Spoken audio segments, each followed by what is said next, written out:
Welcome to dreamy fairy English land. Today, I'm going to tell you a story about a young boy named Harry Potter.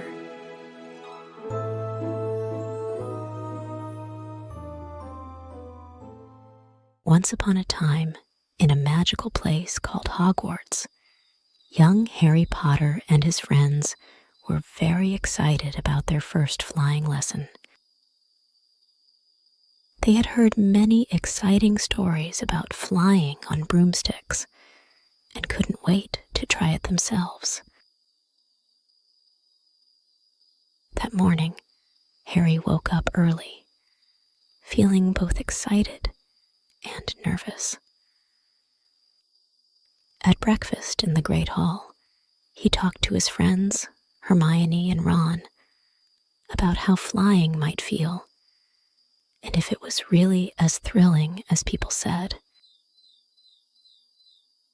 After breakfast, they went to the Hogwarts grounds, where Madame Hooch, their flying instructor, was waiting for them. She was a strict but fair teacher with sharp eyes and a firm voice. The students lined up next to their broomsticks, ready to learn. Now, when I blow my whistle, you will kick off from the ground hard, Madame Hooch instructed. Keep your broom steady, rise a few feet, and then lean forward slightly to come back down. Harry looked at his broom with determination. When Madame Hooch blew the whistle, he kicked off from the ground and felt the wind rush past him. It was an incredible feeling. He hovered in the air, trying to keep his balance. He noticed some students struggling, but Hermione was doing quite well, even though she looked a bit nervous. Just as everyone started to get the hang of flying, a student named Draco Malfoy, who was always causing trouble, spotted Neville Longbottom's Remembrall. Neville had dropped it while trying to keep his balance, and it had rolled onto the grass. A Remembrall is a small, clear ball that turns red when you've forgotten something. It was a gift from Neville's grandmother to help him remember important things at school. Malfoy picked up the Remembrall with a mischievous grin. "Look what I've got," he taunted, holding the Remembrall high.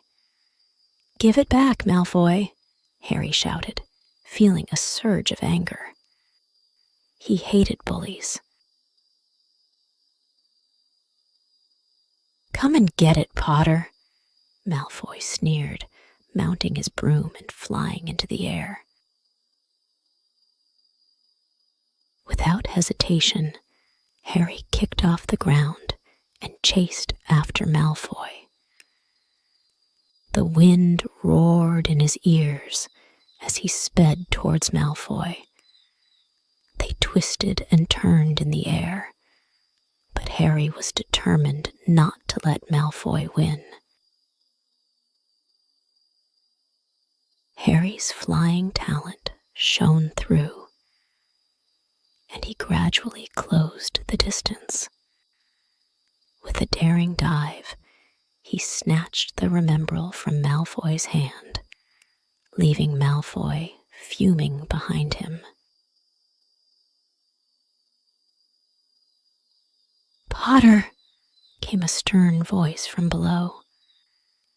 It was Professor McGonagall, who had seen the whole chase. Harry's heart sank, thinking he was in big trouble. But before Professor McGonagall could say anything, Hermione and Ron rushed over. "Professor, it wasn't Harry's fault," Hermione exclaimed. "He was just helping Neville," Ron added. Malfoy took Neville's remembrall, and Harry was only trying to get it back. Professor McGonagall looked at Harry, then at the worried faces of his friends. After a moment, she nodded. "Follow me, Potter," she said, and Harry followed her in confusion. She led him to an empty classroom and introduced him to a tall, serious wizard. "This is Oliver Wood, the captain of the Gryffindor Quidditch team," she explained. "I think we found our new seeker."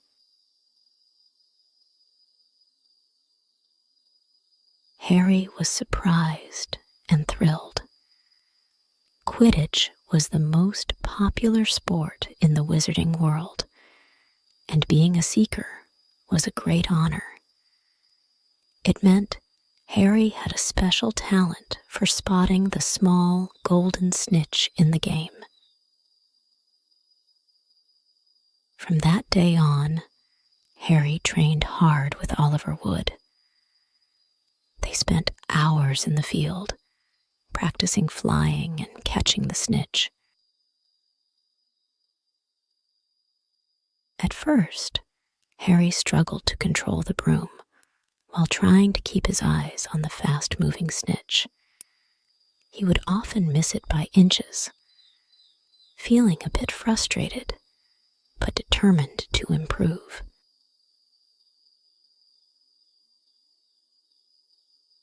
Oliver was a patient coach. He taught Harry how to maneuver quickly and how to predict the snitch's movements. Gradually, Harry began to get better. He learned to react faster, to trust his instincts, and to fly with more confidence. Harry deeply fell in love with this sport. He loved the thrill of flying, the teamwork, and the excitement of the game. It felt like he had found something he was truly good at. As Harry lay in bed, he felt a warm sense of belonging. Hogwarts was his home, and he knew he had many more adventures ahead.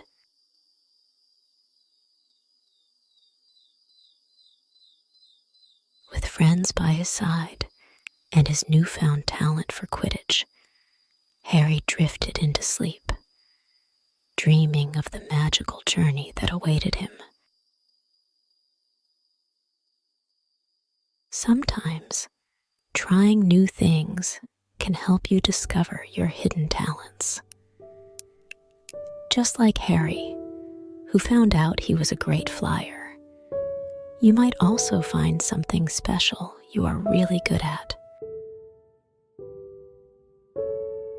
Keep trying and never give up, because you never know what amazing things you might achieve.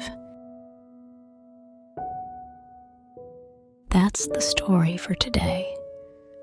If you enjoyed it, remember to subscribe to our channel and give us a thumbs up.